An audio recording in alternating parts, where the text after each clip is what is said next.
தேவனால் கூடாத காரியம் ஒன்றும் இல்லை அப்படின்னு நம்ம நம்புகிறோம். ஆனால் தேவனால் செய்ய முடியாத அல்லது தேவன் செய்யவே செய்யாத ஒரு விஷயம் இருக்குது. அது என்ன தெரியுமா?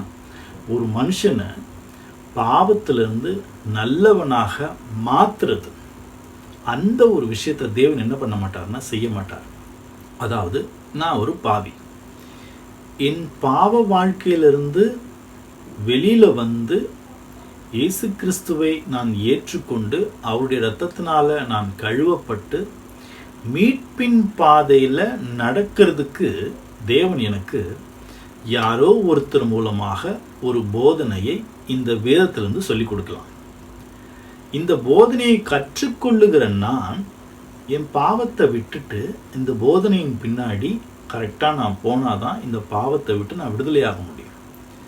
ஆனால் இந்த பாவத்திலேருந்து தேவனே என்னை வலுக்கட்டாயமாக எடுத்துகிட்டு வந்து பரிசுத்தமாக்கி வச்சார்னா திரும்பவும் நான் என்ன செய்வேன் அப்படின்னு கேட்டிங்கன்னா அந்த பாவம் செய்யறதுக்கு தான் போவேன். பிகாஸ் பாவத்தை நான் என்ன வெறுக்கவே ஆரம்பிக்கலை. அதனால தான் ஒருத்தருக்குள்ள பாவம் இருக்குது அப்படின்னா அந்த பாவத்தை எடுக்கிறதுக்கு, அந்த பாவத்தை விட்டு அவங்க விலகி வர்றதுக்கு தேவன் வேறு வேறு விதமான வழிகளில் போதனைகளையும் பாதுகாப்புகளையும் எச்சரிப்பையும் உணர்வையும் கொடுக்குறாரு. இதை நீங்கள் யோவானில் படிக்கும்போது இயேசு கிறிஸ்து என்ன சொல்லுவார்னா, தேற்றரவாளன் பரிசுத்த ஆவி உங்களிடத்தில் வந்து நீதியை குறித்தும் நியாய தீர்ப்பை குறித்தும் கண்டித்து உணர்த்தும் அப்படின்னு சொல்லுவார். அப்போது இத்தனை விஷயங்களும் நடக்கும்போது இது எல்லாத்தையும் பார்த்துட்டு உணர்ந்து நான் தான் வெளியில் வரணும். என்னை கையை பிடிச்சி வலுக்கட்டாயமாக தேவன் பாவத்திலேருந்து என்னை தூக்கி விட மாட்டார்.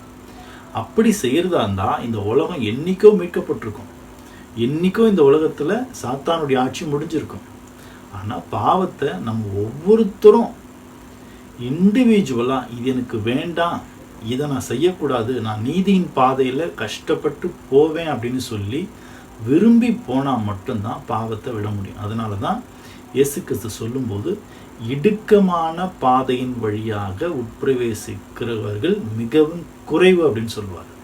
அப்போ அகலமான பாதை, கேட்டுக்கு போகிற இந்த விசாலமான பாதை ரொம்ப இன்ட்ரெஸ்டிங்காக இருக்கும், ஈஸியாக இருக்கும், லக்ஸூரியாக இருக்கும், எல்லாரும் அந்த லைஃப் விரும்புவாங்க.